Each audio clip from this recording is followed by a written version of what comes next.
1958, Nueva York, familia Germán. El caso que la policía y los científicos documentaron y jamás pudieron explicar. En el corazón de Seaford, un tranquilo suburbio de Long Island en Nueva York, se alzaba Redwood Path como una calle que personificaba el sueño americano de los años 50.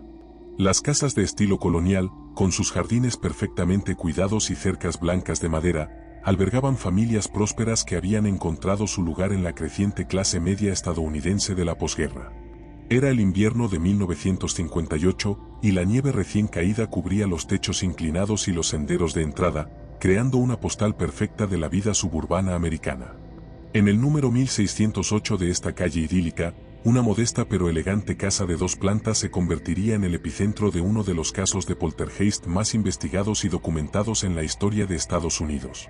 La vivienda, construida en 1937, no tenía nada de particular que la distinguiera de sus vecinas. Su fachada de tablillas de madera pintada de blanco, las contraventanas verdes que flanqueaban las ventanas y el amplio porche delantero con columnas clásicas eran características típicas de la arquitectura residencial americana de clase media. Sin embargo, detrás de esa apariencia de normalidad perfecta, esta casa guardaría secretos que pronto desafiarían todo lo que la ciencia y las fuerzas del orden creían saber sobre las leyes de la física. James Germán, un veterano de guerra de 38 años que había servido en el Pacífico durante la Segunda Guerra Mundial, había convertido esta casa en un santuario para su familia americana perfecta. Trabajaba como supervisor en una empresa aeronáutica en Farmingdale, un empleo estable y bien remunerado que le permitía mantener el estilo de vida suburbano que había soñado durante los años difíciles de la guerra. Era un hombre meticuloso, práctico y profundamente escéptico de cualquier cosa que no pudiera explicarse a través de la lógica y la razón. Su esposa, Lucille Germán, de 35 años, era la encarnación de la ama de casa americana ideal de los 50. Con su cabello rubio siempre perfectamente peinado, sus vestidos caseros impecables y su sonrisa cálida que iluminaba cada habitación, Lucille había creado un hogar que podría haber salido directamente de las páginas de una revista familiar. Era activa en el club de jardinería local, voluntaria en la iglesia metodista y conocida en todo Seaford por sus pasteles de manzana que ganaban premios en la feria del condado cada otoño. Los 2 hijos Germán completaban este retrato de la familia americana perfecta. Jimmy, de 12 años, era un estudiante destacado en la escuela secundaria de Seaford, capitán del equipo de béisbol escolar y poseedor de una colección de tarjetas de béisbol que era la envidia de todos sus compañeros de clase. Con su cabello castaño siempre peinado hacia un lado y su sonrisa confiada, Jimmy representaba todo lo que se esperaba de un joven americano en los 50, atlético, popular y lleno de potencial ilimitado. Su hermana menor, Lucille Jr., a quien toda la familia llamaba cariñosamente Lucy, tenía 13 años y era una estudiante ejemplar con aspiraciones de convertirse en maestra como su tía favorita. Con su cabello largo y rubio recogido siempre en una cola de caballo perfecta, y su uniforme escolar impecable, Lucy era la imagen de la juventud americana respetable. Tocaba piano en el coro de la iglesia, participaba en el club de drama escolar, y soñaba con estudiar literatura inglesa en una universidad prestigiosa. La rutina familiar de los Germán seguía el ritmo predecible y reconfortante de la vida suburbana americana. Los días de semana comenzaban a las 6:30 de la mañana con el aroma del café preparándose en la cocina moderna que Lucille había decorado con los últimos electrodomésticos en tonos pastel. Para las 7 de la mañana, toda la familia se reunía alrededor de la mesa del comedor para un desayuno completo que incluía huevos, tocino, tostadas y jugo de naranja recién exprimido. James partía hacia su trabajo en Farmingdale a las 7:45, conduciendo su flamante Chevrolet Bel Air 1957, el orgullo de la familia y símbolo tangible de su éxito en la vida. Los niños caminaban las 4 cuadras hasta sus respectivas escuelas, mientras Lucille comenzaba su día de tareas domésticas que incluían limpieza, lavandería, preparación de comidas y las múltiples actividades sociales que definían la vida de una ama de casa suburbana exitosa. Las tardes seguían un patrón igualmente establecido. Los niños regresaban de la escuela a las 3:30, tomaban un refrigerio en la cocina mientras compartían las historias del día con su madre, y luego se dedicaban a sus tareas escolares en la mesa del comedor bajo la supervisión amorosa pero firme de Lucille. Para las 5 de la tarde, cuando James regresaba del trabajo, la casa se llenaba con el aroma de la cena casera y el sonido de una familia reuniéndose para compartir el momento más importante del día. La cena, servida puntualmente a las 6 en el comedor formal con la vajilla de porcelana que había sido regalo de bodas de los padres de Lucille, era un ritual sagrado. James presidía la mesa, preguntando sobre las calificaciones escolares y los planes futuros, mientras Lucille servía comidas elaboradas que habrían impresionado a cualquier chef profesional. Jimmy y Lucy compartían sus triunfos y desafíos escolares, creando una atmósfera de calor familiar que contrastaba vívidamente con los recuerdos de guerra que James guardaba celosamente para sí mismo. Pero fue precisamente esta normalidad perfecta, esta vida familiar estable y predecible, lo que hizo tan devastador lo que estaba a punto de suceder. Los Germán representaban todo lo que era correcto y exitoso sobre la vida americana de los 50, prósperos, respetables, profundamente arraigados en su comunidad, y completamente seguros en su entendimiento racional del mundo que los rodeaba. El 3 de febrero de 1958, esa seguridad sería destrozada para siempre. Era un lunes por la tarde típico, frío pero soleado, con la nieve de la semana anterior todavía acumulada en montículos perfectos a lo largo de Redwood Pass. Jimmy había regresado de la escuela con noticias emocionantes sobre su selección para el equipo de béisbol de la Liga de Primavera. Lucy había recibido una calificación perfecta en su examen de historia americana, y Lucille estaba preparando una cena especial para celebrar los logros de sus hijos. A las 4:15 de la tarde, mientras la familia se reunía en la cocina para el refrigerio acostumbrado, un sonido extraño rompió la tranquilidad doméstica. No era el ruido familiar de las tuberías de calefacción ni el murmullo del refrigerador. Era un estallido agudo, como si algo se hubiera roto violentamente. El sonido venía del sótano. James bajó las escaleras con el ceño fruncido, esperando encontrar algún problema menor con el sistema de calefacción o tal vez una caja de almacenamiento que había caído de algún estante. Lo que encontró en el sótano ordenado y meticulosamente organizado lo dejaría cuestionando todo lo que creía saber sobre la realidad. Una botella de blanqueador líquido, que había estado firmemente colocada en un estante alto junto a otros productos de limpieza, ahora yacía destrozada en el suelo de concreto. El líquido blanqueador se extendía en un charco irregular, y los fragmentos de vidrio estaban esparcidos en un patrón que sugería que la botella había explotado desde adentro hacia afuera. «¿Jimmy? Lucy», gritó James hacia arriba. «¿Alguno de ustedes bajó al sótano?» «No, papá», llegaron las respuestas desde la cocina. «Hemos estado aquí contigo toda la tarde». James examinó el estante donde había estado la botella. No había señales de vibración, movimiento sísmico, o cualquier fuerza externa que pudiera haber causado la caída. Más extraño aún, las otras botellas en el mismo estante permanecían perfectamente colocadas, sin haber sido perturbadas en absoluto. «Probablemente una falla en el vidrio», murmuró para sí mismo mientras limpiaba el desastre, aplicando la lógica práctica que había guiado toda su vida adulta. Pero mientras subía las escaleras hacia la cocina, con los fragmentos de vidrio tintineando en la bolsa de basura que llevaba, James Germán no podía deshacerse de una sensación inquietante que se había asentado en la boca de su estómago. Era la misma sensación que había experimentado durante la guerra, justo antes de que algo terrible estuviera a punto de suceder. Esa noche, mientras la familia Germán se acomodaba para otra noche tranquila en su hogar perfecto, ninguno de ellos podía imaginar que acababan de experimentar el primer evento de lo que se convertiría en uno de los casos paranormales más intensamente investigados en la historia americana. La normalidad que habían construido tan cuidadosamente estaba a punto de ser puesta a prueba de maneras que ni sus peores pesadillas podrían haber predicho. El 3 de febrero de 1958 marcó el fin de la inocencia para la familia Germán. Lo que había comenzado como una botella rota en el sótano se convertiría en un fenómeno que atraería la atención de la policía, científicos, investigadores paranormales y finalmente, del mundo entero. La vida perfecta en Redwood Path nunca volvería a ser la misma. Para comprender completamente la magnitud de lo que estaba a punto de destruir la vida perfectamente ordenada de la familia Germán, es esencial conocer quiénes eran antes de que lo imposible invadiera su mundo de certezas suburbanas. James Germán no era solo otro veterano de guerra que había encontrado su lugar en la prosperidad de la posguerra americana, era un hombre forjado por experiencias que habían probado tanto su coraje como su necesidad desesperada de control y normalidad. Nacido en 1920 en una familia de inmigrantes alemanes de segunda generación en Brooklyn, James había crecido durante la Gran Depresión con una comprensión íntima de lo que significaba la inseguridad económica. Su padre, Wilhelm Germán, había perdido su trabajo en los astilleros navales de Brooklyn en 1932, y la familia había luchado durante años para mantenerse unida. Esa experiencia temprana había inculcado en James una determinación férrea de nunca permitir que su propia familia experimentara tal incertidumbre. La guerra había llegado cuando James tenía 21 años, interrumpiendo sus estudios de ingeniería en el colegio de Brooklyn.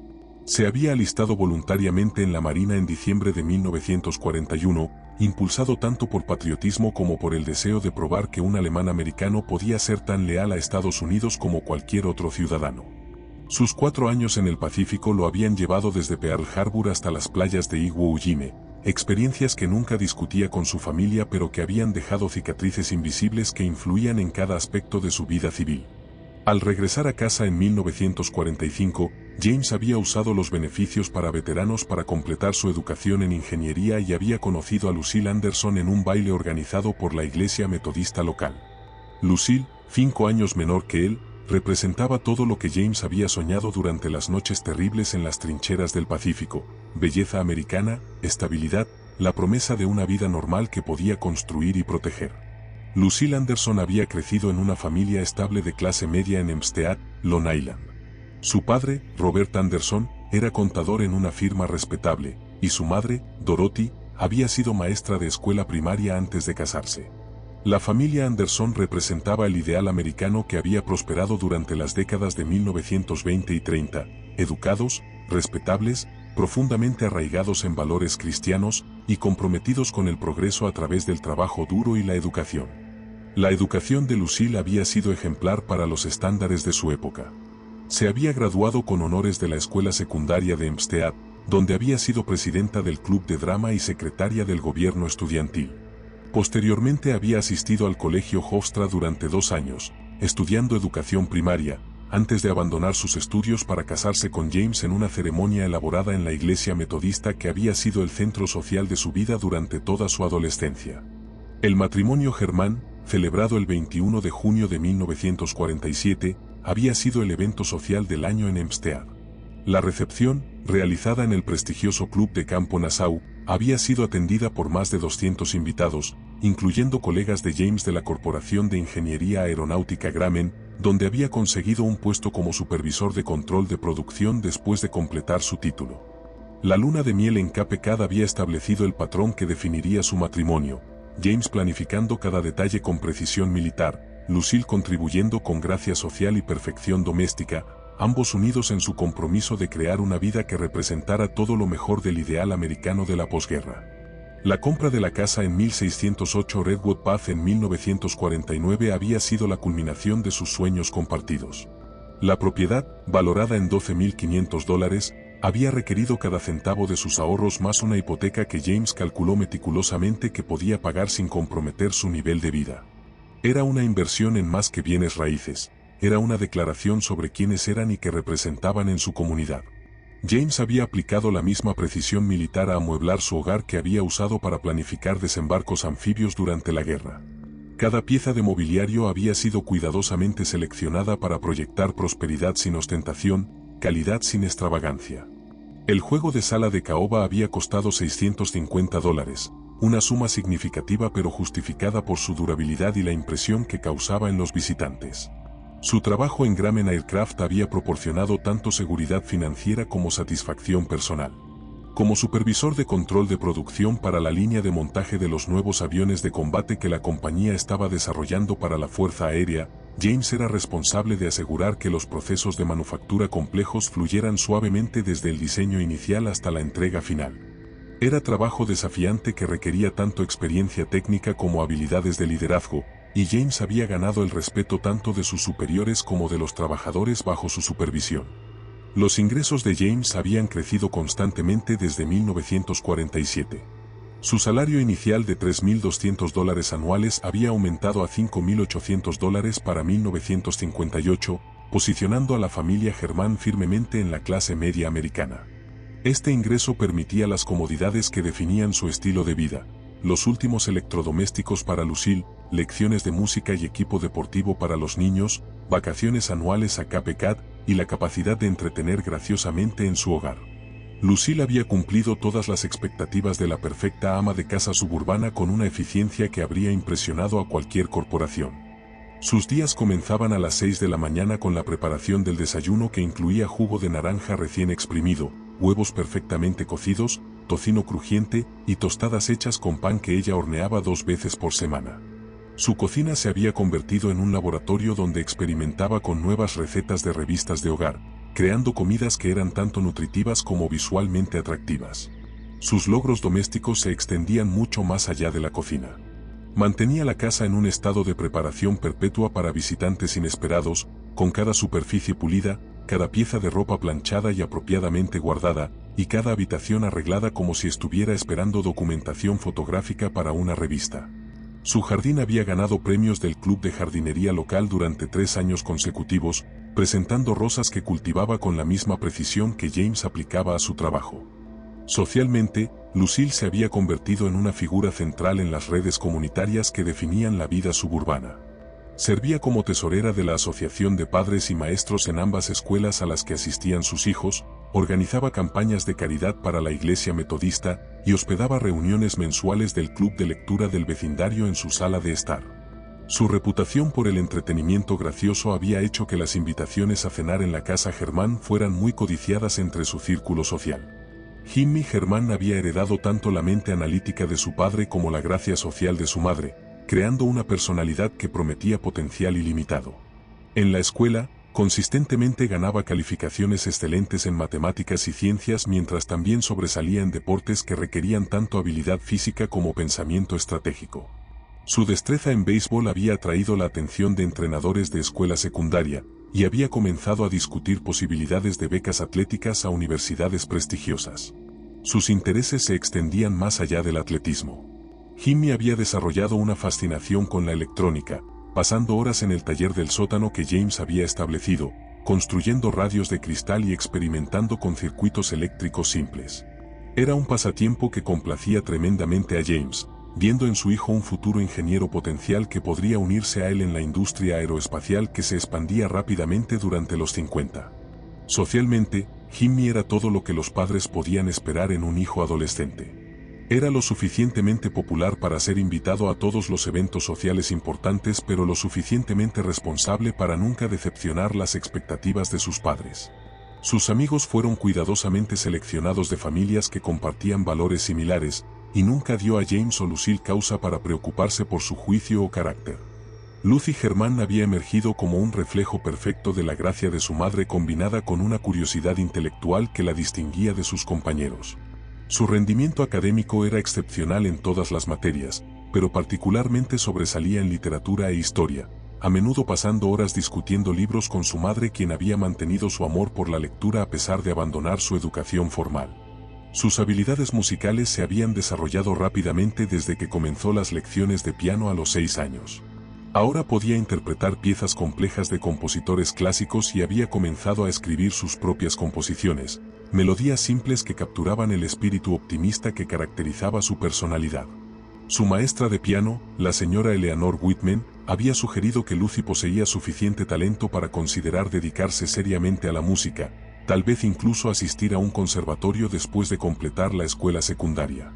Como su hermano, Lucy mantenía una vida social activa cuidadosamente supervisada por sus padres. Sus amigas eran hijas de familias respetables, y sus actividades se centraban en eventos escolares, actividades de la iglesia y reuniones supervisadas en hogares familiares. Nunca había dado a sus padres ninguna causa para preocuparse por su comportamiento o juicio. La rutina diaria de la familia Germán había evolucionado hacia una precisión de relojería que reflejaba tanto el entrenamiento militar de James como la eficiencia doméstica de Lucille. Las mañanas de los días de semana comenzaban con toda la familia reuniéndose en el comedor para el desayuno exactamente a las 7 de la mañana. La conversación durante estas comidas se enfocaba en los planes para el día, tareas escolares, proyectos de trabajo y próximas actividades familiares. El viaje de James a Graham requería precisamente 32 minutos durante las condiciones normales de tráfico, un tiempo que había calculado cuidadosamente y verificado repetidamente. Partía cada mañana a las 7:45, llegando al trabajo con tiempo suficiente para revisar los horarios de producción antes de que comenzara el turno matutino a las 8:30. Su pausa para el almuerzo se pasaba en la cafetería de la compañía, a menudo discutiendo problemas técnicos con colegas o revisando publicaciones industriales que lo ayudaban a mantenerse al día con los avances en tecnología aeroespacial. Las actividades después de la escuela de los niños estaban igualmente bien organizadas. Las prácticas de béisbol de Jimmy ocurrían 3 tardes semanales desde marzo hasta octubre, mientras que las lecciones de piano de Lucy estaban programadas para las tardes de martes y jueves. Ambos niños completaban sus tareas en el comedor bajo la supervisión de Lucille, asegurando que el rendimiento académico permaneciera consistentemente alto. Las tardes estaban reservadas para tiempo familiar que incluía discusión de eventos actuales, ayuda con tareas desafiantes y entretenimiento compartido como programas de televisión que los padres consideraban apropiados. La familia poseía una nueva consola de televisión RCA Victor, una de las primeras familias en su vecindario en adquirir esta última tecnología, y la programación vespertina era cuidadosamente seleccionada de programas que reforzaban valores positivos. Las rutinas de fin de semana estaban igualmente estructuradas pero permitían más actividades de ocio. Las mañanas de sábado comenzaban con un desayuno más grande que incluía panqueques o waffles, seguido por tareas domésticas en las que cada miembro de la familia tenía responsabilidades específicas. James mantenía el exterior de la casa y el patio, Jimmy ayudaba con tareas exteriores más pesadas mientras aprendía habilidades prácticas, Lucille manejaba la limpieza interior con la asistencia de Lucy, creando oportunidades para la unión madre-hija. Las tardes de sábado a menudo incluían excursiones familiares que reforzaban su posición social en la comunidad. Estas podrían incluir visitas al Museo del Condado de Nassau, viajes de compras a Garden City donde la familia podía ser vista en establecimientos respetables, o asistencia a eventos deportivos escolares donde la participación de Jimmy reflejaba bien en la familia. Las rutinas dominicales se centraban alrededor de la observancia religiosa y la unión familiar. La asistencia a la iglesia en la primera iglesia metodista de Seaford era obligatoria para todos los miembros de la familia, seguida por cenas dominicales elaboradas que a menudo incluían invitados. Estas comidas eran oportunidades para que James y Lucille demostraran su éxito social mientras proporcionaban ambientes donde Jimmy y Lucy podían interactuar con adultos que representaban modelos positivos a seguir. Pero bajo esta superficie de perfección, existían tensiones sutiles que más tarde probarían ser significativas cuando eventos extraordinarios comenzaron a interrumpir sus vidas cuidadosamente ordenadas. La necesidad de James de control, derivada de sus experiencias de guerra y la inseguridad de la infancia, a veces se manifestaba como rigidez que dejaba poco espacio para la espontaneidad o desviación de las rutinas establecidas. Su distancia emocional, aunque parcialmente oculta por su papel como proveedor y protector, a veces creaba brechas en la comunicación con su familia. El perfeccionismo de Lucille, aunque admirable en crear un hermoso ambiente hogareño, ocasionalmente generaba estrés cuando los eventos amenazaban con interrumpir su orden doméstico cuidadosamente mantenido. Su sacrificio de aspiraciones intelectuales personales para enfocarse en las responsabilidades familiares había creado anhelos no expresados que ocasionalmente surgían durante momentos silenciosos cuando se preguntaba cómo habría sido su vida si hubiera completado su educación. Los niños, a pesar de su aparente perfección, estaban experimentando presiones adolescentes normales que las expectativas de sus padres a veces intensificaban. La popularidad de Jimmy venía con presiones sociales para mantener una imagen que a veces conflictuaba con sus intereses genuinos en actividades más solitarias como la electrónica. Los dones intelectuales de Lucy ocasionalmente la apartaban de sus compañeros de maneras que la hacían sentir aislada a pesar de su éxito social. El 12 de febrero de 1958, 9 días después del primer incidente con la botella rota de blanqueador, estas tensiones subyacentes serían probadas cuando una segunda botella explotó en el sótano. Esta vez, era una botella de trementina que James había comprado recientemente para un proyecto de pintura. Nuevamente, ningún miembro de la familia había estado cerca del sótano cuando ocurrió la explosión, y nuevamente, no se pudo encontrar explicación lógica. Tal vez tengamos algún tipo de problema de asentamiento con los cimientos de la casa, sugirió James a Lucille esa noche, aplicando su entrenamiento de ingeniería para buscar explicaciones racionales. Las vibraciones de camiones pesados en la autopista Sunrise podrían estar causando fracturas de estrés en los contenedores de vidrio. Pero incluso mientras hablaba, James sabía que su explicación era inadecuada. Las botellas estaban demasiado bien protegidas y aseguradas para ser afectadas por vibraciones de tráfico distante, y ningún otro artículo de vidrio en el sótano había mostrado signos de estrés o daño. El 15 de febrero, una tercera botella explotó, esta vez, un contenedor de tinte para madera que había sido almacenado en la misma área que los incidentes anteriores. James había comenzado a mantener un registro cuidadoso de estas ocurrencias, anotando fechas, horas, condiciones climáticas y cualquier otro factor que pudiera proporcionar pistas para una explicación racional. Su investigación se expandió para incluir consultas con vecinos sobre problemas similares. Ninguno reportó algo comparable. Contactó al Departamento de Salud del Condado de Nassau para preguntar sobre cualquier problema conocido con defectos de manufactura de vidrio o interacciones químicas que pudieran causar fallas espontáneas de contenedores. Nuevamente, no surgió información útil. Para finales de febrero, 6 botellas habían explotado en el sótano Germán, todas conteniendo líquidos diferentes: blanqueador, trementina, tinte para madera, pulidor de muebles, solvente de pintura y amoníaco doméstico. El patrón se estaba volviendo innegable. Algo estaba sucediendo en su casa que desafiaba la explicación racional. Fue entonces cuando James Germán, un hombre cuya vida adulta entera había sido construida sobre lógica, planificación y resolución racional de problemas, tomó una decisión que cambiaría todo. Llamó al Departamento de Policía del Condado de Nassau para reportar lo que describió cuidadosamente como incidentes inusuales que requieren investigación. Esa llamada telefónica, hecha en la noche del 2 de marzo de 1958, transformaría a la familia Germán de ciudadanos privados disfrutando del anonimato suburbano en sujetos de una de las investigaciones paranormales más intensivas en la historia americana. La vida perfecta que habían construido tan cuidadosamente estaba a punto de ser examinada bajo un microscopio que revelaría tanto sus fortalezas genuinas como sus vulnerabilidades ocultas. Mientras fuerzas más allá de su comprensión comenzaban a demostrar que incluso la existencia más cuidadosamente ordenada podía ser interrumpida por poderes que la ciencia aún no había aprendido a explicar. La llamada telefónica que James Germán realizó al Departamento de Policía del Condado de Nassau la noche del 2 de marzo de 1958 fue recibida por el detective Joseph Tozzi, un veterano de 15 años con una reputación sólida por resolver casos que otros consideraban imposibles. Tozzi, un hombre de 42 años con un enfoque metódicamente científico hacia la investigación criminal, inicialmente asumió que estaba lidiando con vandalismo adolescente o tal vez algún tipo de sabotaje industrial relacionado con el trabajo de James en la industria aeroespacial. Señor Germán, ¿puede describir exactamente qué tipo de daño a la propiedad está experimentando?, preguntó Tozzi, tomando notas cuidadosas en su libreta oficial. Detective, sé que esto va a sonar extraño, respondió James con la precisión que caracterizaba toda su comunicación, pero durante el último mes, botellas han estado explotando en mi sótano sin causa aparente. 6 incidentes hasta ahora, todos documentados con fechas y horas exactas. Hubo una pausa mientras Tozzi procesaba esta información.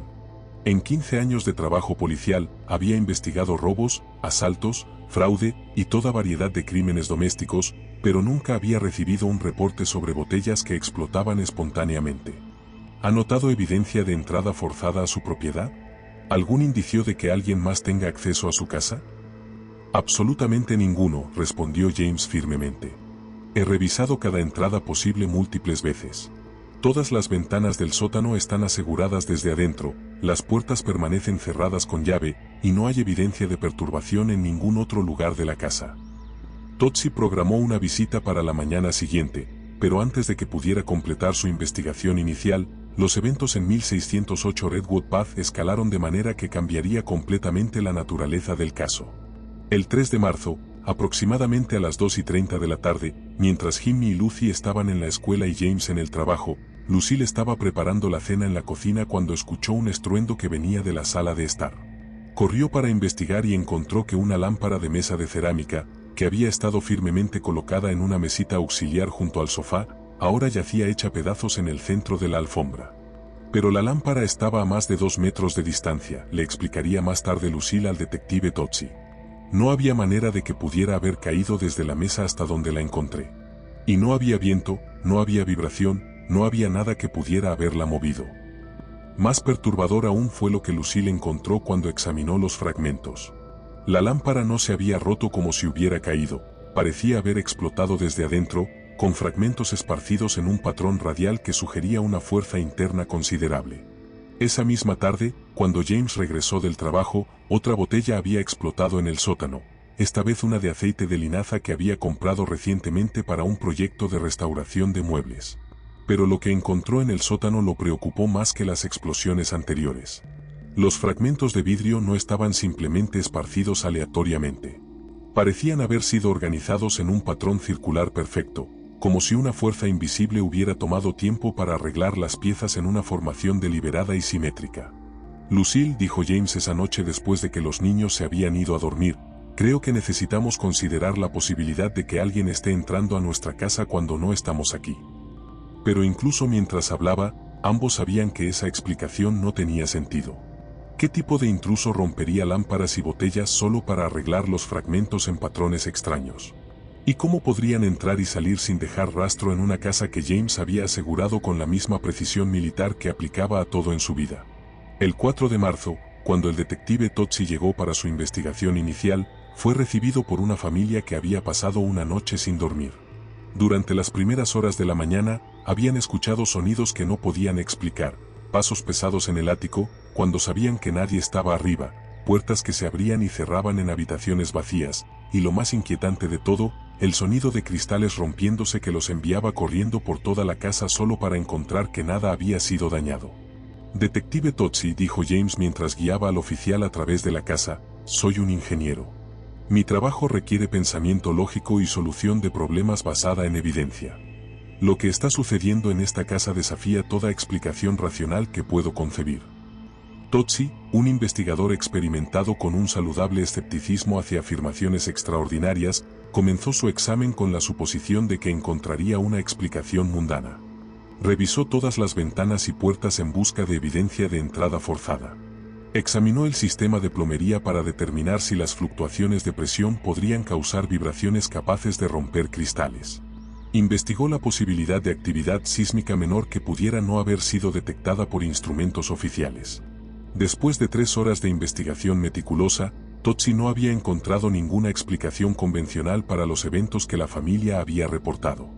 Señor Germán, admitió finalmente, voy a ser honesto con usted. En 15 años de trabajo policial, nunca he encontrado un caso como este. Voy a recomendar que traigamos especialistas adicionales para ayudar con la investigación. Esa recomendación llevó a la participación del primer experto científico en el caso, Dr. William Roll, parapsicólogo de la Universidad Duke y uno de los investigadores de fenómenos paranormales más respetados en Estados Unidos. Roll, de 34 años con un doctorado en psicología y más de una década de experiencia investigando casos de poltergeist, había sido contactado por la policía como consultor cuando los métodos de investigación convencionales habían fallado en producir resultados. Mi enfoque es completamente científico, le explicó Roll a la familia Germán durante su primera visita el 8 de marzo.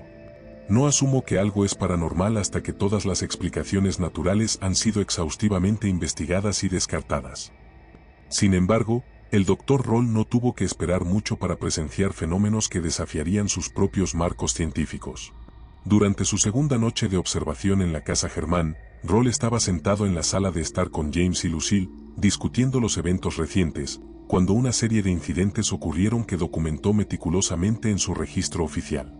A las 9:47 de la noche, una fotografía familiar enmarcada que había estado colgada en la pared del comedor durante más de 5 años súbitamente se desprendió de su gancho y voló a través de la habitación, aterrizando en el centro de la mesa del comedor. Cuando Roll examinó tanto el gancho como el marco, encontró que el alambre que aseguraba la fotografía estaba completamente intacto y el gancho permanecía firmemente adherido a la pared. No hay fuerza conocida que pudiera haber causado eso, escribió Roll en sus notas. El marco habría tenido que ser levantado hacia arriba y alejado del gancho, luego arrojado con fuerza considerable para viajar la distancia observada. 20 minutos más tarde, mientras la familia y Roll estaban discutiendo el incidente de la fotografía, escucharon el sonido familiar de cristales rompiéndose desde la cocina.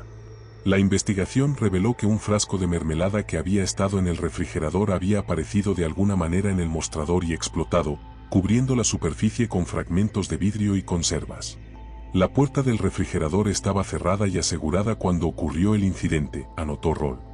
No hay explicación para cómo el frasco pudo haberse movido desde dentro del refrigerador al mostrador. Pero el evento más perturbador de esa noche ocurrió a las 11:15 de la noche, mientras Jimmy y Lucy habían sido enviados a sus dormitorios para la noche. Roll estaba posicionado en la sala de estar con líneas de visión claras tanto a la escalera como a las puertas principales cuando escuchó a Lucy gritando desde arriba. La familia corrió arriba para encontrar a Lucy parada en el pasillo, señalando hacia su dormitorio con terror obvio. Dentro de su habitación, todos sus libros habían sido removidos de sus estantes y arreglados en pilas perfectas en el centro del piso. Pero ningún miembro de la familia había entrado a su habitación desde la hora de dormir, y Roll había mantenido vigilancia constante de las escaleras. Doctor Roll, susurró Lucy, estaba acostada en mi cama leyendo cuando súbitamente todos mis libros comenzaron a moverse por sí solos. Flotaron desde los estantes y se arreglaron en pilas. No estaba soñando, juro que no estaba soñando. Roll examinó el dormitorio cuidadosamente. Los libros habían sido apilados con precisión matemática, alternando volúmenes grandes y pequeños en patrones que sugerían organización deliberada en lugar de colocación aleatoria. Más importante, el arreglo habría requerido tiempo considerable y esfuerzo físico para lograr. Sin embargo, había ocurrido mientras Lucy permanecía en la habitación y Roll monitoreaba los únicos medios de acceso. En 20 años de investigación paranormal, escribió Roll en su reporte oficial, nunca he observado fenómenos de esta intensidad y consistencia. Los eventos en la casa Germán parecen representar actividad psicocinética genuina de un tipo y magnitud que desafía nuestro entendimiento actual de las leyes físicas. El 10 de marzo, la investigación se expandió nuevamente con la llegada del Dr. J.B. Rine, fundador del Laboratorio de Parapsicología de la Universidad Duke y quizás la autoridad más respetada sobre fenómenos psíquicos en todo el mundo. Rine, entonces de 53 años con una reputación internacional por metodología científica rigurosa, trajo consigo equipo que representaba la vanguardia de la tecnología de investigación paranormal. Su arsenal incluía cámaras especializadas capaces de fotografiar objetos en movimiento incluso en condiciones de poca luz, equipo de grabación de audio lo suficientemente sensible para detectar sonidos por debajo del rango auditivo humano normal, detectores de campo electromagnético, dispositivos de monitoreo de temperatura y, más importante, cámaras de películas cinematográficas que podían documentar eventos mientras ocurrían. Si algo extraordinario está sucediendo en esta casa, explicó Rine a la familia, vamos a documentarlo con suficiente rigor científico que nadie podrá cuestionar nuestros hallazgos. Rine estableció un protocolo de observación sistemático que requería que los miembros de la familia mantuvieran registros detallados de sus actividades y ubicaciones en todo momento. Posicionó equipo de grabación por toda la casa e instituyó monitoreo basado en turnos que aseguraba vigilancia de 24 horas de todas las áreas donde los fenómenos habían sido reportados. Durante su tercera noche de observación, el equipo de Rine capturó lo que se convertiría en alguna de la evidencia más convincente jamás registrada en una investigación paranormal. A exactamente las 2:37 de la madrugada del 13 de marzo, las cámaras cinematográficas posicionadas en la sala de estar registraron una figurilla de cerámica que había estado exhibida en la repisa de la chimenea súbitamente elevándose en el aire, flotando por aproximadamente 15 segundos, luego moviéndose a través de la habitación en una trayectoria suave y controlada antes de asentarse gentilmente en el lado opuesto de la habitación. El objeto mantuvo orientación horizontal perfecta durante todo su vuelo, documentó Rine. No hay fuerza externa visible en la grabación, y ningún miembro de la familia estaba presente en la habitación durante el incidente. Pero aún más dramático fue lo que ocurrió 30 minutos después. Rine mismo estaba posicionado en el pasillo entre la sala de estar y la cocina, manteniendo vigilancia visual directa, cuando escuchó un estruendo tremendo desde arriba. La investigación reveló que el espejo grande en el dormitorio de James y Lucille se había destrozado completamente, pero en lugar de caer al piso, todos los fragmentos habían sido incrustados en la pared opuesta con fuerza suficiente para penetrar el panel de yeso. La trayectoria de los fragmentos de vidrio desafía la física convencional, anotó Rine. Para lograr el patrón observado, los fragmentos habrían tenido que ser propulsados con fuerza tremenda en una dirección opuesta a la gravedad, sugiriendo una fuente de energía enfocada de origen desconocido. Lo más perturbador de todo fue lo que le pasó a Jimmy durante este periodo. El niño de 12 años, quien hasta entonces había parecido mayormente no afectado por los fenómenos, comenzó a experimentar lo que el Dr. Roll describió como manifestación psicocinética directa. Durante la tarde del 15 de marzo, mientras Jimmy estaba sentado en la mesa del comedor completando tarea escolar, sus lápices comenzaron a moverse a través del papel sin su control consciente. Inicialmente, los movimientos parecían aleatorios, pero gradualmente se resolvieron en patrones reconocibles, formas geométricas, ecuaciones matemáticas que estaban más allá del nivel académico actual de Jimmy, y eventualmente, palabras escritas en un estilo de caligrafía completamente diferente al suyo. No puedo controlarlo, le dijo Jimmy al Dr. Rinne, angustia obvia en su voz. Mi mano simplemente se mueve sola, y no sé qué va a escribir. El análisis de la escritura automática reveló conceptos matemáticos que normalmente no se encontrarían hasta cursos avanzados de escuela secundaria o universidad. Más preocupante, algunas de las ecuaciones se relacionaban con principios de ingeniería avanzada que Jimmy nunca había estudiado pero que eran directamente relevantes al trabajo de su padre en tecnología aeroespacial. El niño está de alguna manera accediendo a información que no tiene medios normales de conocer, concluyó Rinne. Esto sugiere que los fenómenos no son simplemente eventos psicocinéticos aleatorios, sino que pueden involucrar alguna forma de elementos telepáticos o precognitivos también. Para mediados de marzo, la intensidad de los fenómenos había escalado al punto que la vida familiar normal se había vuelto virtualmente imposible. Los objetos se movían constantemente por toda la casa, botellas y contenedores de vidrio explotaban diariamente, y los miembros de la familia habían comenzado a experimentar efectos físicos que preocupaban significativamente al Dr. Rinne. Lucille reportó dolores de cabeza severos que comenzaban cada tarde alrededor de la misma hora que los fenómenos típicamente se intensificaban. James experimentó episodios de desorientación donde se encontrarían habitaciones diferentes sin memoria de haberse movido allí. Tanto Jimmy como Lucy mostraron signos de agotamiento por sueño interrumpido, y Lucy había desarrollado un temblor nervioso que aparecía cada vez que los fenómenos estaban ocurriendo cerca. La familia está bajo estrés tremendo, anotó Rinne en sus reportes.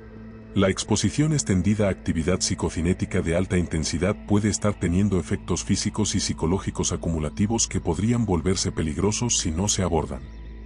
El 20 de marzo, el caso atrajo la atención de la oficina del fiscal de distrito del condado de Nassau cuando reportes de la investigación en curso llegaron a los medios locales. El fiscal de distrito asistente Robert McCarthy fue asignado para revisar el caso para determinar si cualquier ley estaba siendo violada y si cargos criminales deberían ser considerados. Estamos lidiando con daño extenso a la propiedad, explicó McCarthy durante una conferencia de prensa. Mientras la causa permanece indeterminada, alguien o algo está destruyendo cantidades considerables de propiedad personal, y tenemos una responsabilidad de investigar completamente. La participación de McCarthy trajo recursos adicionales pero también publicidad no deseada. Los periódicos locales comenzaron a publicar historias diarias sobre el poltergeist de Seaford y observadores curiosos comenzaron a reunirse fuera de la casa Germán, forzando a James a tomar tiempo libre del trabajo para lidiar con la interrupción a la privacidad de su familia. Todo lo que queremos es que nuestra vida normal regrese, le dijo Lucille a reporteros que lograron contactarla por teléfono. Nunca pedimos esta atención, y ciertamente nunca quisimos que algo como esto le pasara a nuestra familia. Pero el regreso a la normalidad parecía cada vez más improbable mientras los fenómenos continuaban escalando. Durante la última semana de marzo, el Dr. Rinne documentó más de 50 incidentes separados, incluyendo muebles que se movían a través de habitaciones sin que nadie los tocara, incluyendo una mesa de comedor de roble pesada que se deslizó 6 pies mientras la familia estaba cenando, derramando comida y platos pero no causando heridas. Libros que se abrían solos a páginas específicas y permanecían abiertos a pesar de intentos de cerrarlos, a menudo mostrando información relevante a cualquier conversación que estuviera ocurriendo cerca.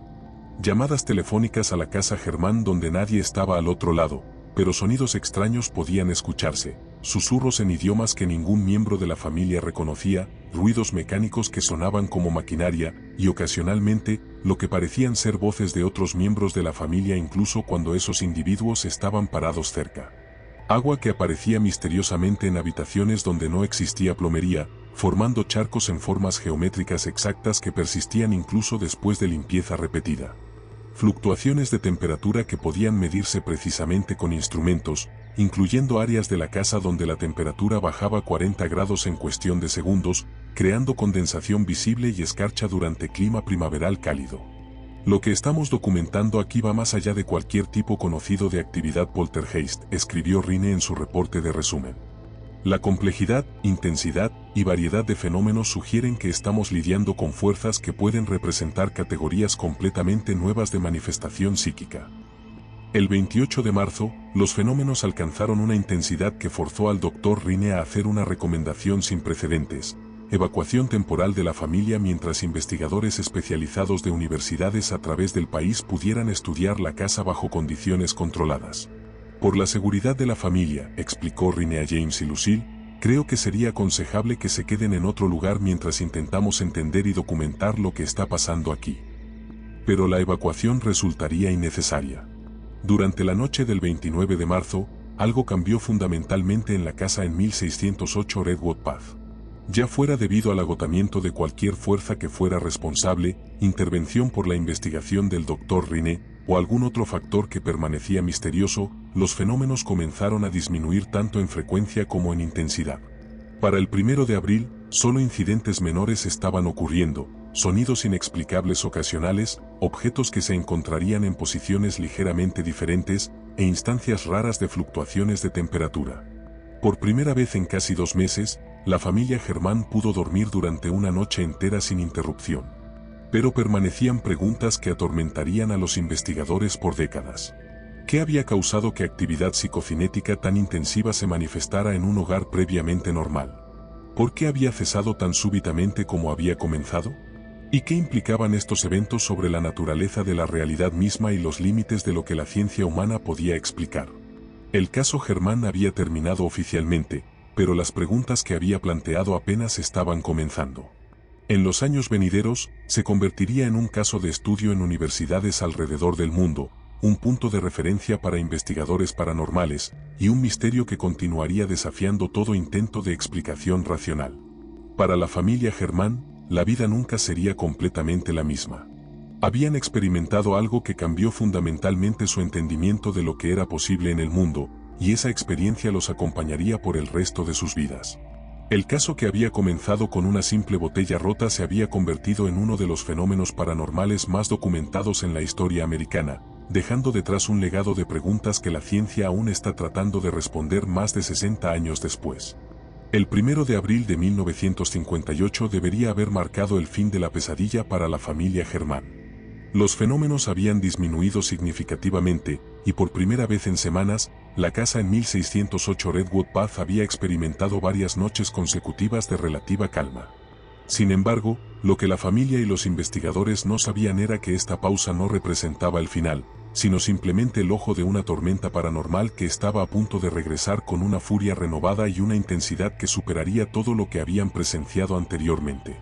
El 5 de abril, mientras el Dr. Rinne estaba empacando su equipo de investigación y preparándose para regresar a la Universidad Duke, los fenómenos resurgieron con una violencia que dejó a todos los observadores científicos completamente sorprendidos. Esta vez, sin embargo, la actividad no se limitaba a objetos que se movían o botellas que explotaban. Los eventos habían evolucionado hacia manifestaciones que parecían dirigidas específicamente a aterrorizar y dañar físicamente a los miembros de la familia. La primera indicación de esta escalación dramática ocurrió durante el desayuno familiar. Jimmy estaba sentado en su lugar habitual en la mesa del comedor, completando algunos ejercicios de matemáticas antes de partir hacia la escuela, cuando súbitamente su silla comenzó a moverse violentamente hacia adelante y hacia atrás, como si una fuerza invisible estuviera empujándola con tremenda energía. Pero lo más aterrador no era el movimiento de la silla, era el hecho de que Jimmy permanecía firmemente sentado en ella, siendo sacudido con tal violencia que su cabeza se movía como un muñeco de trapo. «Papá, ayúdame», gritó Jimmy, aferrándose desesperadamente a los lados de la silla mientras continuaba siendo sacudido. «No puedo levantarme. Algo me está sujetando». James corrió hacia su hijo e intentó levantarlo de la silla, pero encontró una resistencia invisible que impedía cualquier movimiento. Era como si Jimmy estuviera pegado a la silla por una fuerza magnética poderosa. Lucille gritó y Lucy comenzó a llorar mientras presenciaban a Jimmy siendo sacudido durante lo que pareció una eternidad pero que duró solo 45 segundos según el cronómetro del Dr. Rinne. Tan súbitamente como había comenzado, el movimiento cesó. Jimmy se desplomó hacia adelante, exhausto y temblando, con moretones visibles en sus brazos donde se había aferrado a la silla.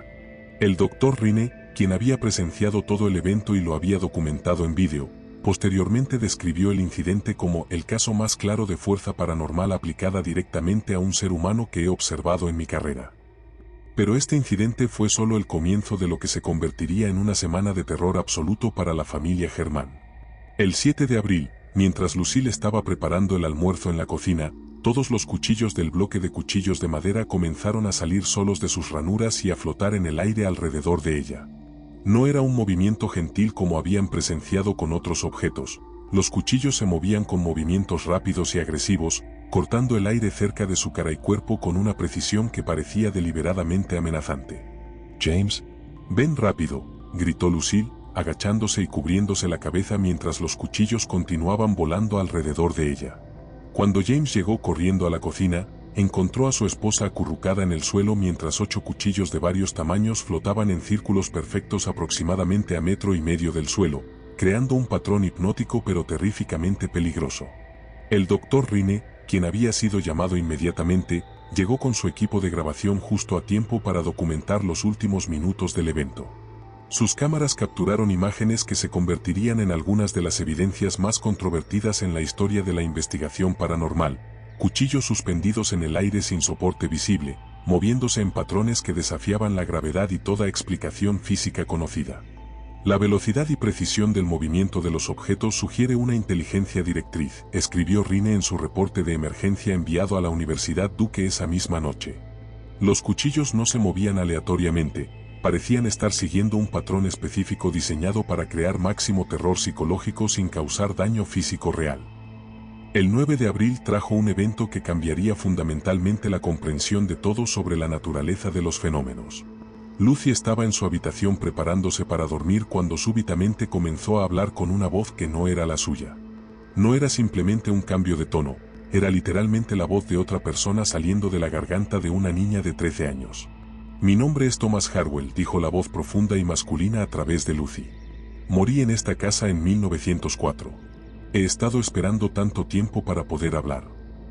James y Lucille corrieron a la habitación de Lucy y encontraron a su hija sentada rígidamente en su cama, con los ojos en blanco mostrando solo la parte blanca, mientras la voz extraña continuaba hablando a través de ella. «Esta familia debe irse», continuó la voz. «Esta casa me pertenece. He sido paciente, pero mi paciencia se está agotando. Los fenómenos que han presenciado son solo el comienzo de lo que puedo hacer». El Dr. Rine, quien había establecido un puesto de observación permanente en la casa después de los eventos recientes, documentó toda la conversación. Más importante, inmediatamente inició una investigación histórica para verificar la existencia de Thomas Harwell. Los registros del condado confirmaron que un Thomas Harwell, de 47 años, había muerto en la propiedad que ahora era 1608 Redwood Path el 15 de noviembre de 1904. Según el certificado de defunción, había fallecido de un ataque cardíaco mientras trabajaba en el sótano de la casa original que había sido demolida y reconstruida en 1937. Más inquietante aún, los registros mostraban que Harwell había sido el dueño de una pequeña empresa de productos químicos, lo que explicaría su aparente fascinación con hacer explotar botellas y contenedores químicos. «Lucy no tiene acceso a registros históricos del condado», anotó Rine. «No hay manera explicable de que pudiera conocer el nombre de Thomas Harwell, mucho menos los detalles específicos de su muerte y ocupación». Pero la información histórica verificable era solo el comienzo de lo que haría que este caso fuera extraordinario. Durante las siguientes sesiones donde Lucy parecía estar poseída por el espíritu de Harwell, la entidad proporcionó detalles sobre la vida del siglo XIX en Seaford que posteriormente fueron confirmados por historiadores locales y documentos de archivo. Harwell describió la ubicación de pozos de agua que habían sido rellenados décadas antes de que la familia Germán comprara la propiedad. Proporcionó detalles sobre negocios locales que habían operado en el área durante el cambio de siglo. Más dramáticamente, dirigió a los investigadores hacia una caja de metal enterrada en el jardín trasero que contenía documentos personales y fotografías que habían pertenecido a la familia Harwell original. La especificidad y exactitud de la información proporcionada va más allá de cualquier posibilidad de coincidencia o conocimiento adquirido normalmente, concluyó Rine. Estamos lidiando con lo que parece ser comunicación genuina con una personalidad descarnada que retiene memorias detalladas de su vida terrestre. El 12 de abril, la investigación se expandió nuevamente cuando el caso atrajo la atención del gobierno federal. Agentes del FBI llegaron a Seaford para investigar la posibilidad de que el caso fuera algún tipo de experimento de guerra psicológica soviética o tecnología militar avanzada. El agente especial Robert Cameron, un veterano de 15 años con experiencia en casos de seguridad nacional, inicialmente se aproximó a la investigación con considerable escepticismo.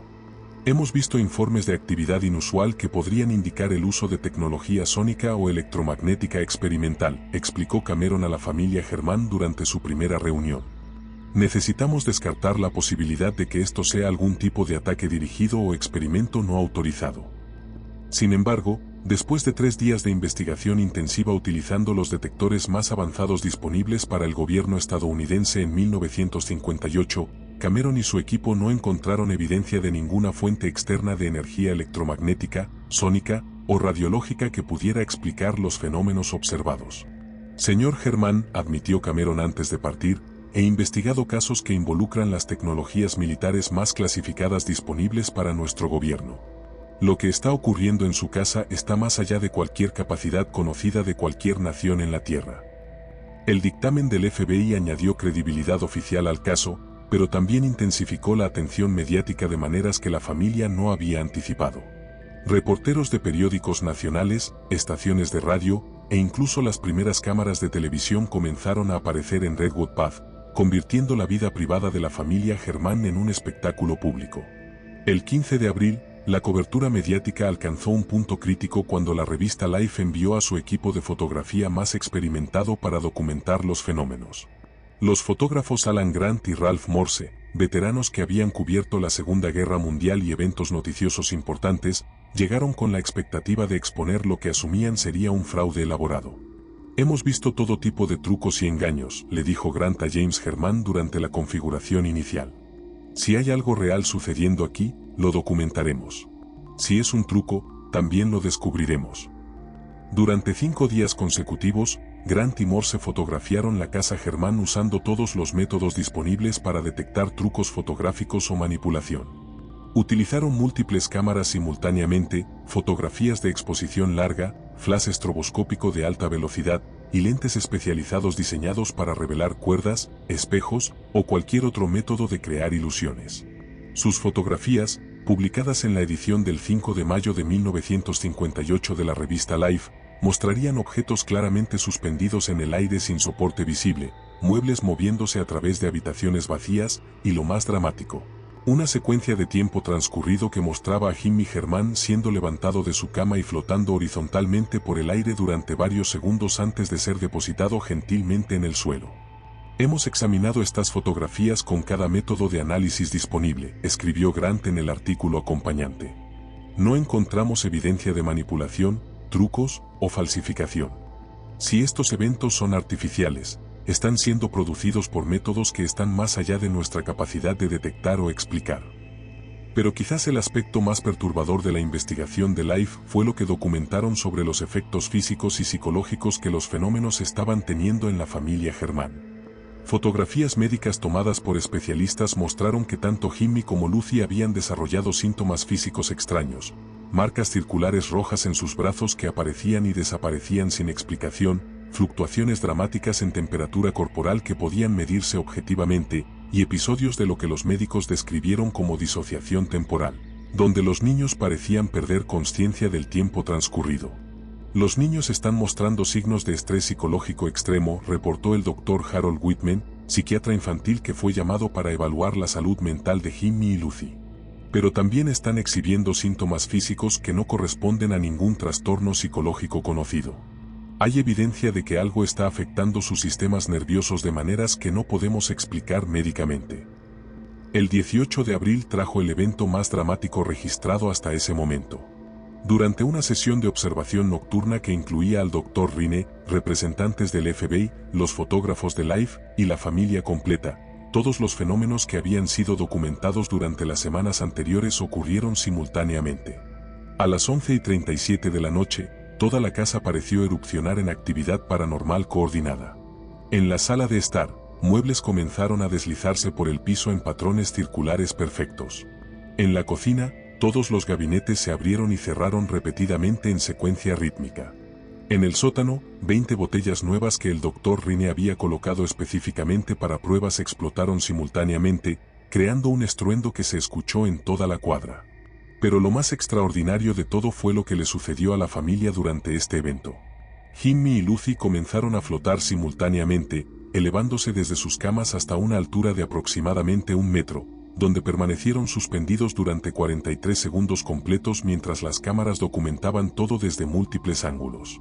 Durante 43 segundos, 2 niños desafiaron la gravedad sin soporte visible, escribió Rinne en su reporte oficial. Múltiples observadores independientes, incluyendo agentes federales y periodistas profesionales, presenciaron y documentaron el evento. No hay explicación conocida en la física actual para lo que observamos. James y Lucille, mientras tanto, experimentaron lo que describieron como comunicación telepática con la entidad que se identificaba como Thomas Harwell. Sin palabras habladas, recibieron información detallada sobre la historia de la propiedad, instrucciones sobre cómo los fenómenos podrían ser controlados, y lo más inquietante de todo, advertencias sobre eventos futuros que supuestamente ocurrirían si la familia no cumplía con ciertas demandas. Podía escuchar sus pensamientos en mi cabeza tan claramente como si estuviera hablando en voz alta, explicó Lucille a los investigadores. Me estaba diciendo que tenía el poder de proteger a nuestra familia o destruirla, dependiendo de si estábamos dispuestos a coexistir pacíficamente con él. El evento del 18 de abril marcó un punto de inflexión crítico en la investigación. Ya no se trataba simplemente de documentar fenómenos paranormales, se había convertido en una situación donde la seguridad física y mental de una familia estaba siendo amenazada por fuerzas que nadie entendía completamente. El Dr. Rinne tomó la decisión sin precedentes de recomendar que especialistas en exorcismo y limpieza espiritual fueran consultados para trabajar junto con la investigación científica. Era la primera vez en su carrera que había considerado que métodos no científicos podrían ser necesarios para resolver un caso paranormal. Hemos documentado exhaustivamente la realidad de estos fenómenos, escribió Rinne en una carta urgente a sus colegas en Duke University. La siguiente pregunta ya no es si estos eventos son reales, sino cómo podemos proteger a esta familia de fuerzas que claramente poseen la capacidad de causar daño físico significativo. El 20 de abril, el reverendo Dr. Luther Miles, uno de los exorcistas más experimentados de la costa este, llegó a Seaford para evaluar la situación desde una perspectiva religiosa. Miles, un hombre de 62 años con más de 30 años de experiencia en casos de posesión y infestación espiritual, representaba una colaboración sin precedentes entre investigación científica e intervención religiosa. He visto muchos casos donde familias creían estar experimentando actividad sobrenatural, explicó Miles durante su primera reunión con el equipo de investigación. La mayoría resultan ser explicables por causas naturales o problemas psicológicos. Pero los reportes de este caso sugieren algo que va más allá de la actividad demoníaca típica. La evaluación inicial de Miles confirmó las peores sospechas de los investigadores. Después de pasar 24 horas en la casa, concluyó que los Germán estaban lidiando con lo que describió como una infestación compleja que involucra múltiples entidades de diferentes niveles de poder y malevolencia. Thomas Harwell parece ser la personalidad dominante, explicó Miles, pero hay evidencia de al menos 3 entidades adicionales que están siendo atraídas a la intensa energía paranormal que se ha acumulado en esta ubicación. Algunas de estas presencias muestran signos de hostilidad directa hacia la familia. El diagnóstico de Miles llevó a la decisión de intentar el primer exorcismo científicamente monitoreado en la historia americana. El Dr. Rinne y su equipo configurarían equipos de grabación completos para documentar cada aspecto del ritual religioso, mientras Miles realizaría los procedimientos tradicionales de limpieza espiritual. El exorcismo fue programado para el 23 de abril, pero antes de que pudiera llevarse a cabo, los fenómenos escalaron una vez más hacia niveles de violencia que forzaron una evacuación de emergencia de la familia. El 22 de abril, durante lo que había comenzado como una noche rutinaria de observación, la entidad identificada como Thomas Harwell aparentemente perdió todo control sobre las fuerzas que había estado dirigiendo. En lugar de los movimientos coordinados y relativamente controlados que habían caracterizado los eventos anteriores, la casa erupcionara en actividad paranormal caótica y violenta. Ventanas explotaron simultáneamente, enviando cristales volando por todas las habitaciones. Los muebles comenzaron a chocar entre sí con fuerza suficiente para astillarse y romperse. Lo más aterrador de todo, tanto Jimmy como Lucy comenzaron a ser atacados físicamente por fuerzas invisibles que los golpeaban, pellizacaban y arañaban, dejando marcas visibles en su piel. «Está tratando de lastimarnos», gritó Lucy mientras marcas rojas aparecían en sus brazos como si dedos invisibles la estuvieran apretando. «Ya no puede controlarse». El doctor Rine tomó la decisión inmediata de evacuar a la familia a un hotel local mientras él y su equipo permanecían para documentar lo que se había convertido en una manifestación de poltergeist completamente fuera de control. Durante las 6 horas que siguieron a la evacuación, las cámaras de Rine documentaron la destrucción sistemática del interior de la casa Germán. Muebles fueron destrozados, paredes fueron dañadas por objetos arrojados con fuerza sobrehumana, y todo el sistema eléctrico de la casa falló repetidamente de maneras que desafiaban la explicación de electricistas profesionales. Para el amanecer del 23 de abril, la actividad había cesado tan súbitamente como había comenzado. La casa en 1608 Redwood Path estaba en ruinas, pero por primera vez en casi 2 meses, estaba completamente silenciosa. Los Germán habían experimentado algo que cambió fundamentalmente su comprensión de la realidad, pero a un costo que casi había destruido tanto su hogar como su salud mental. El caso había sido documentado más exhaustivamente que cualquier evento paranormal en la historia, pero las preguntas que planteaba sobre la naturaleza de la existencia y los límites de la ciencia humana apenas estaban comenzando a ser exploradas. La fase más intensa del caso Germán había terminado, pero sus implicaciones resonarían en las comunidades científica y religiosa durante décadas venideras. La evacuación de emergencia de la familia Germán la noche del 22 de abril había dejado su hogar en ruinas y a todos los investigadores enfrentando una realidad que desafiaba todo lo que creían saber sobre los límites de la experiencia humana. Mientras James, Lucille, Jimmy y Lucy se refugiaban en el Seaford Motor Inn, a solo 5 millas de su casa destruida, un equipo sin precedentes de científicos, autoridades religiosas y funcionarios gubernamentales se reunía para desarrollar un plan de acción que pudiera resolver definitivamente el caso más documentado de actividad paranormal en la historia americana. El Dr. Rine, quien había permanecido en la casa durante toda la noche de destrucción, emergió con grabaciones que documentaban sonidos que describió como voces no humanas comunicándose en lo que parecen ser múltiples idiomas simultáneamente. Sus equipos de medición habían registrado fluctuaciones electromagnéticas tan intensas que habían dañado varios instrumentos científicos, y las cámaras habían capturado imágenes de lo que parecían ser figuras humanas translúcidas moviéndose por las habitaciones destruidas. Lo que presenciamos anoche va más allá de cualquier clasificación conocida de fenómenos paranormales, escribió Rine en su reporte de emergencia enviado tanto a la Universidad Duke como al FBI. No estamos lidiando simplemente con un poltergeist tradicional o incluso con posesión demoníaca. Hay evidencia de múltiples entidades inteligentes que han desarrollado la capacidad de manipular el mundo físico de maneras que desafían las leyes fundamentales de la física. El 24 de abril, una reunión extraordinaria tuvo lugar en las oficinas del condado de Nassau. Asistieron el Dr. Rine, el reverendo Miles, el agente del FBI Cameron, representantes de la revista Life, funcionarios locales, y por primera vez en la historia americana, un equipo conjunto de investigadores de Harvard, Yale, Princeton y el Instituto Tecnológico de Massachusetts que habían sido convocados específicamente para abordar lo que un memorando oficial clasificó como un evento de importancia científica nacional. Tenemos una familia americana promedio que ha experimentado fenómenos que, si son genuinos, requieren una revisión fundamental de nuestro entendimiento de la realidad, declaró el Dr. Edgar Micheli, físico de Princeton quien dirigía el equipo universitario conjunto. Más importante, tenemos documentación científica exhaustiva que ha sido verificada independientemente por múltiples instituciones respetables. La primera prioridad era determinar si era seguro para la familia Germán regresar a su hogar. El reverendo Miles había pasado 3 días realizando lo que describió como evaluación espiritual completa de la propiedad, utilizando métodos que combinaban rituales religiosos tradicionales con monitoreo científico en tiempo real. La casa está actualmente infestada por al menos 4 entidades distintas, reportó Miles al grupo reunido. Thomas Harwell permanece como la presencia dominante, pero ahora está acompañado por lo que parecen ser otros espíritus que han sido atraídos por la intensa actividad paranormal. 2 de estas entidades adicionales muestran hostilidad directa hacia los miembros de la familia. El Dr. Micheli propuso un enfoque que era revolucionario para su época. En lugar de intentar eliminar las entidades por la fuerza, el equipo intentaría establecer comunicación controlada para negociar algún tipo de coexistencia pacífica. Si estas entidades poseen inteligencia suficiente para comunicarse a través de luz y Germán, entonces pueden ser capaces de razonamiento lógico, explicó Micheli. Propongo que intentemos establecer un protocolo de comunicación que nos permita entender qué quieren y si existe alguna manera de satisfacer sus demandas sin poner en peligro a la familia.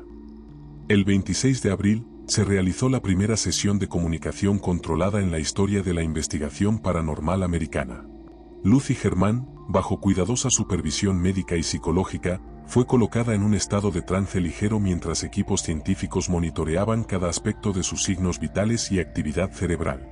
A las 2:15 de la tarde, la personalidad identificada como Thomas Harwell comenzó a hablar a través de Lucy. Sin embargo, esta vez la comunicación era notablemente diferente de las manifestaciones anteriores.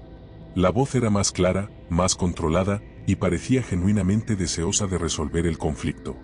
He estado tratando de comunicarme durante décadas, dijo la voz a través de Lucy. Esta familia no es mi enemigo. Pero hay otros aquí ahora, otros que fueron atraídos por la violencia y el caos. No puedo controlarlos como una vez pude controlar los fenómenos menores. Durante 2 horas, Harwell proporcionó información detallada sobre las otras entidades presentes en la casa. Describió una mujer llamada Margaret Whitmore que había muerto en la propiedad durante un incendio en 1922, un niño llamado Samuel que había fallecido de influenza en 1918, y más inquietante, una presencia que se identificaba simplemente como la sombra que Harwell describió como algo que nunca fue humano. Margaret y Samuel son como yo, explicó Harwell. Estamos aquí porque esta tierra nos llama. Pero la sombra es diferente. Se alimenta del miedo y la violencia. Cada vez que la familia experimenta terror, se vuelve más fuerte. Esta revelación llevó a una comprensión completamente nueva del caso. Los investigadores se dieron cuenta de que algunos de los fenómenos más violentos no habían sido causados por Harwell, sino por esta entidad parasitaria que se había fortalecido con cada episodio de terror familiar. El Dr. Rine desarrolló un protocolo experimental que llamó terapia de reducción de miedo. En lugar de intentar eliminar las entidades, el equipo trabajaría para reducir los niveles de ansiedad y terror de la familia, privando así a la sombra de la energía emocional negativa de la que se alimentaba. Si podemos reducir el miedo de la familia y establecer comunicación respetuosa con las entidades benevolentes, explicó Rine, podríamos crear un ambiente donde la coexistencia pacífica sea posible. El experimento comenzó el 29 de abril. La familia Germán regresó a su casa acompañada por un equipo completo de psicólogos, investigadores paranormales y observadores religiosos. En lugar de tratar las manifestaciones como amenazas, se les enseñó a la familia a responder con calma y respeto. Los resultados fueron inmediatamente notables. Cuando objetos comenzaron a moverse durante la primera noche de regreso, en lugar de gritar de terror, los miembros de la familia simplemente reconocían verbalmente la presencia. «Hola, Thomas. Sabemos que estás aquí». Esta respuesta calmada pareció tener un efecto dramático. Los movimientos de objetos se volvieron más gentiles, menos agresivos. Las explosiones de botellas cesaron completamente. Más importante, los ataques físicos violentos que habían caracterizado las últimas semanas del caso no regresaron. Durante una semana, la familia Germán experimentó lo que el Dr. Rine describió como actividad paranormal cooperativa. Los fenómenos continuaron, pero ahora parecían ser más comunicativos que amenazantes. Objetos se movían para apuntar hacia áreas donde se necesitaban reparaciones en la casa. Los libros se abrían a páginas que contenían información útil para las tareas escolares de los niños. Thomas Harwell parece genuinamente interesado en ayudar a la familia, anotó Rine en sus observaciones diarias. Ha dirigido nuestra atención hacia problemas de plomería que requerían reparación, ha indicado la ubicación de documentos perdidos, e incluso parece estar intentando ayudar a Jimmy con sus estudios de matemáticas. Sin embargo, el 5 de mayo, el experimento de coexistencia pacífica enfrentó su prueba más grande cuando la sombra hizo su presencia conocida de manera dramática. Durante la cena familiar, la temperatura en el comedor bajó súbitamente 40 grados. Las luces comenzaron a parpadear violentamente, y una oscuridad visible pareció emanar de las esquinas de la habitación, moviéndose hacia la familia como una nube viviente. «Es la sombra», gritó Lucy, pero esta vez su voz era su propia voz, no la de Thomas Harwell. «Puedo verla. Y es horrible». Inmediatamente, la voz de Harwell comenzó a hablar a través de Jimmy. «Debe irse de la casa ahora. No puedo protegerlos de esto. La sombra se ha vuelto demasiado fuerte». El Dr. Rine y el reverendo Miles tomaron una decisión inmediata que salvaría la investigación y posiblemente las vidas de la familia. En lugar de evacuar nuevamente, iniciaron un exorcismo de emergencia específicamente dirigido a la sombra mientras permitían que las otras entidades permanecieran. En el nombre de todo lo que es sagrado y bueno, declaró Miles mientras Rine documentaba cada momento, ordeno que la entidad parasitaria conocida como la sombra abandone esta casa y a esta familia. Thomas Harwell, Margaret Whitmore y Samuel, si están aquí por razones pacíficas, pueden permanecer, pero la presencia maligna debe irse. Lo que siguió fue una batalla espiritual que duró 3 horas. La casa se sacudió como si estuviera experimentando un terremoto, ventanas se agrietaron y un aullido inhumano llenó el aire. Pero gradualmente, la oscuridad que había invadido el comedor comenzó a retroceder. Finalmente, a las 11:45 de la noche, un silencio completo descendió sobre la casa. La temperatura regresó a la normalidad, las luces se estabilizaron, y por primera vez en más de 2 meses, la casa en 1608 Redwood Path se sintió genuinamente pacífica. Se ha ido, susurró Lucy, hablando con su propia voz. La sombra se ha ido, pero los otros todavía están aquí. Pero ahora se sienten amigables. Durante las siguientes semanas, la familia Germán desarrolló lo que solo puede describirse como una relación funcional con sus compañeros de casa espirituales. Thomas Harwell ocasionalmente se comunicaba a través de Lucy o Jimmy, siempre con respeto y cortesía. Los objetos se movían ocasionalmente, pero ahora era más como si alguien estuviera ayudando con las tareas domésticas que causando perturbación. Margaret Whitmore parecía tener una afinidad especial por Lucille, a menudo ayudando con la cocina moviendo ingredientes o sugiriendo recetas a través de sueños. Samuel, el niño espíritu, parecía disfrutar jugando con Jimmy y Lucy, organizando sus juguetes o ayudando con rompecabezas. Hemos aprendido a vivir con nuestros huéspedes invisibles, explicó James en una entrevista con la revista Life varias semanas después. No es la vida que esperábamos, pero no es terrible. De hecho, a veces es bastante útil tener ayuda extra alrededor de la casa. El Dr. Rine continuó monitoreando la situación durante 6 meses adicionales, documentando lo que se convertiría en el primer caso registrado de coexistencia paranormal exitosa en la literatura científica. La familia Germán ha demostrado que es posible para los vivos y los muertos compartir el mismo espacio pacíficamente, concluyó Rine en su reporte final.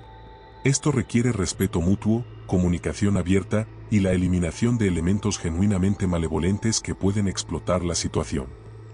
El protocolo desarrollado durante el caso Germán se convertiría en el modelo estándar para el manejo de infestaciones paranormales durante las décadas siguientes.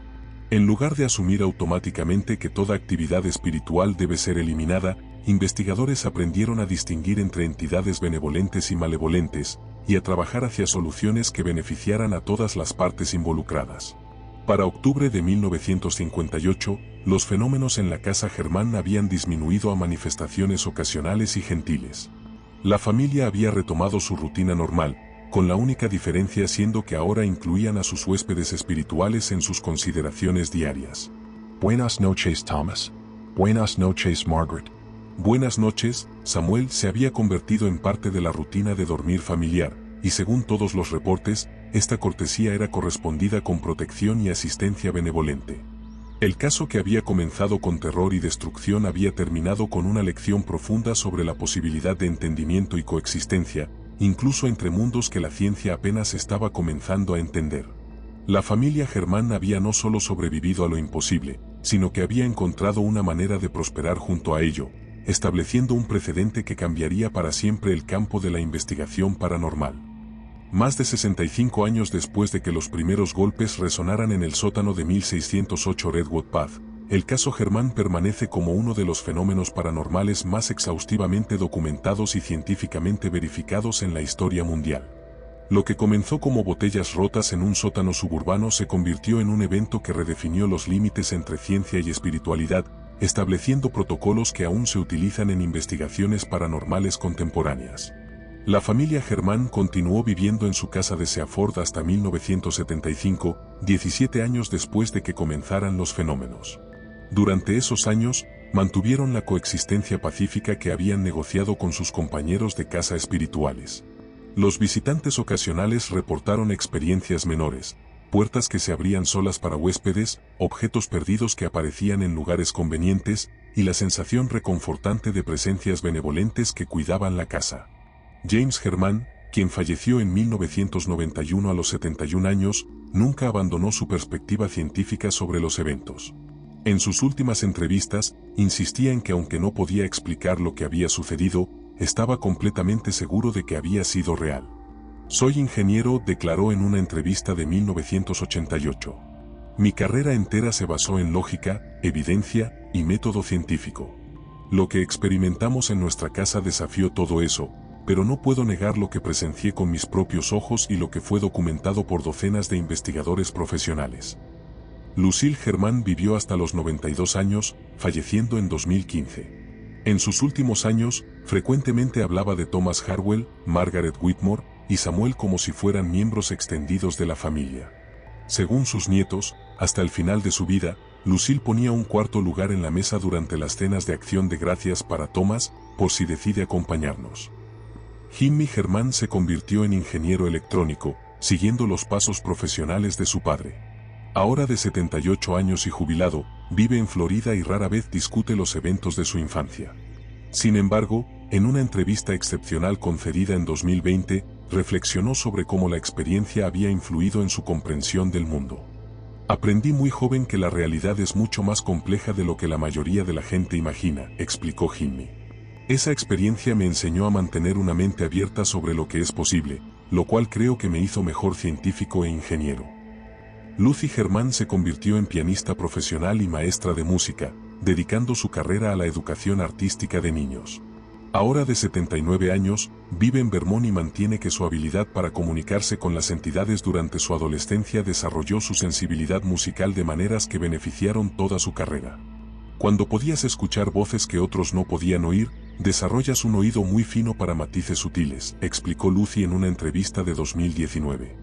Creo que esa experiencia me hizo más sensible a las armonías complejas y los patrones musicales que otros músicos podrían perder.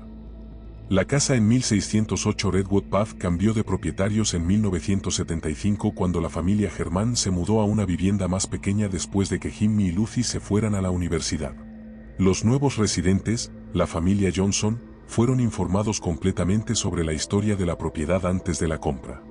Honestamente, eso nos hizo querer la casa aún más, explicó Robert Johnson en una entrevista de 1980. La idea de vivir en un lugar con tanta historia fascinante era emocionante en lugar de aterrador. Los Johnson reportaron actividad paranormal ocasional durante sus 20 años en la propiedad. Luces que se encendían solas para iluminar áreas peligrosas durante la noche, puertas que se cerraban durante tormentas fuertes, y la sensación general de que la casa era cuidada por presencias protectoras. Nunca experimentaron nada amenazante o violento. En 1995, la casa fue comprada por los Chen, una familia de investigadores académicos que específicamente buscaban la propiedad debido a su historia paranormal. El Dr. Michael Chen, profesor de física en la Universidad de Stony Brook, y su esposa, la Dra. Sarah Chen, psicóloga clínica, vieron la casa como una oportunidad única para realizar investigación a largo plazo. Queríamos estudiar si la actividad paranormal persistía a través de múltiples familias residentes, explicó el Dr. Chen. Si los fenómenos estaban verdaderamente conectados a la ubicación en lugar de a individuos específicos. Durante sus 28 años de residencia, los Chen han mantenido registros meticulosos de todos los eventos inusuales.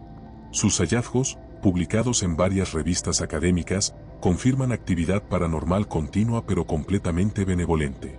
Han documentado más de 300 incidentes menores que incluyen objetos que se mueven para indicar problemas que requieren atención, cambios de temperatura que coinciden con eventos emocionales significativos en la familia y ocasionalmente apariciones visuales de figuras translúcidas que observan pero nunca interfieren. Thomas Harwell parece seguir siendo el anfitrión principal, escribió la Dra. Chen en un estudio de 2020. Hemos establecido comunicación ocasional a través de varios métodos, y él consistentemente expresa satisfacción con las familias que han cuidado su casa antigua.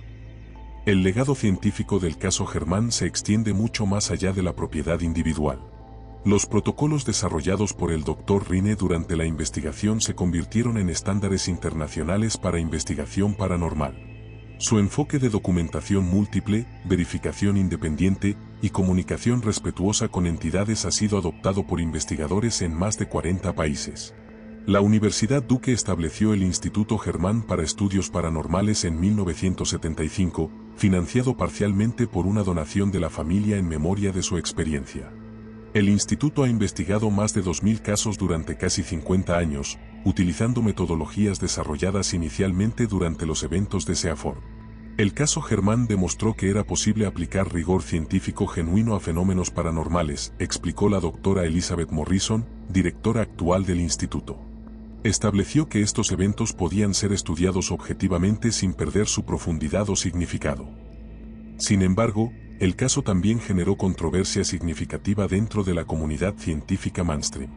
El Dr. Carl Brennan, físico escéptico de MIT, publicó una crítica influyente en 1985 argumentando que aunque los eventos habían sido bien documentados, las explicaciones paranormales seguían siendo innecesarias. Documentación exhaustiva no equivale a explicación correcta, escribió Brennan. El hecho de que múltiples observadores presenciaran eventos inexplicables no significa que esos eventos realmente desafiaran las leyes de la física.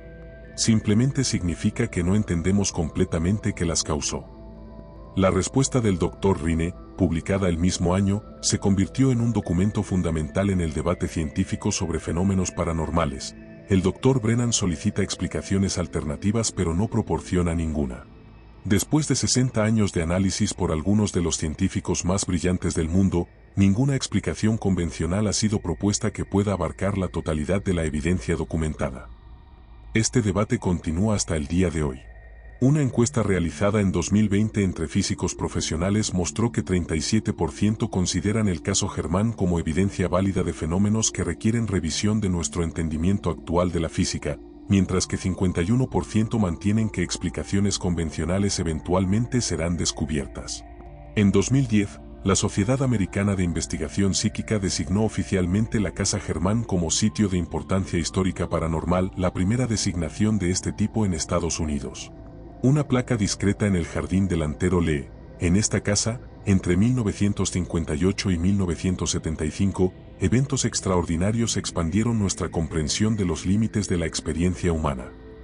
Los archivos completos del caso Germán, incluyendo más de 1.000 horas de grabaciones de audio y vídeo, 10.000 fotografías y documentación de 500 testigos, están alojados en la Biblioteca Smithsonian en Washington, D.C. Constituyen uno de los conjuntos de evidencia paranormal más completos jamás reunidos. En 2020, investigadores de la Universidad de Stanford realizaron un análisis digital avanzado de las fotografías originales de la revista Life usando tecnología que no existía en 1958. Su conclusión: no encontramos evidencia de manipulación, trucaje o falsificación en ninguna de las imágenes examinadas. Si estos eventos fueron artificiales, fueron producidos por métodos que permanecen más allá de nuestra capacidad de detectar incluso con tecnología moderna.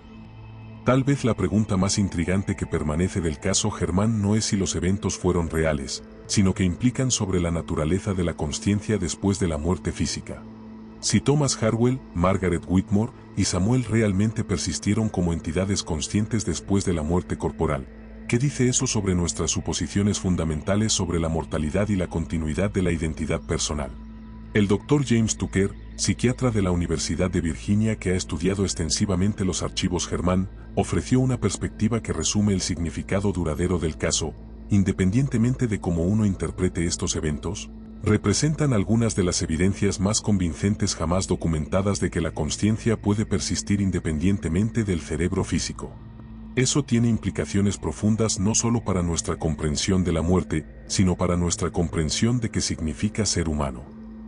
La última entrada en el diario personal de Lucille Germán, escrita pocas semanas antes de su muerte en 2015, tal vez captura mejor el legado duradero de los eventos. Vivimos 17 años con Thomas, Margaret y Samuel.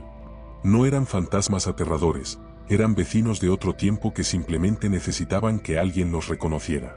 Aprendimos que la muerte no es el final, sino una transformación. Y aprendimos que el amor y el respeto pueden trascender incluso la barrera entre la vida y la muerte. 1608 Redwood Path permanece habitado hasta el día de hoy. Los residentes actuales reportan una casa pacífica llena de historia viviente. Y en las noches tranquilas de Seaford, cuando el viento sopla suavemente a través de las ventanas, algunos vecinos juran que aún pueden escuchar, muy débilmente, el sonido de una voz anciana diciendo: «Buenas noches. Duermen bien. ¿Están seguros aquí?». El caso que la policía y los científicos documentaron pero jamás pudieron explicar completamente continúa desafiando nuestro entendimiento más de 6 décadas después. Y quizás esa sea precisamente la lección que se suponía que aprendiéramos, que algunos misterios están destinados a permanecer como misterios, recordándonos que la realidad es infinitamente más vasta y extraña de lo que nuestras mentes limitadas pueden comprender completamente. La familia Germán no solo sobrevivió a lo imposible, encontraron una manera de transformarlo en algo hermoso, estableciendo un precedente que cambiaría para siempre nuestra comprensión de lo que significa coexistir con los misterios más profundos de la existencia.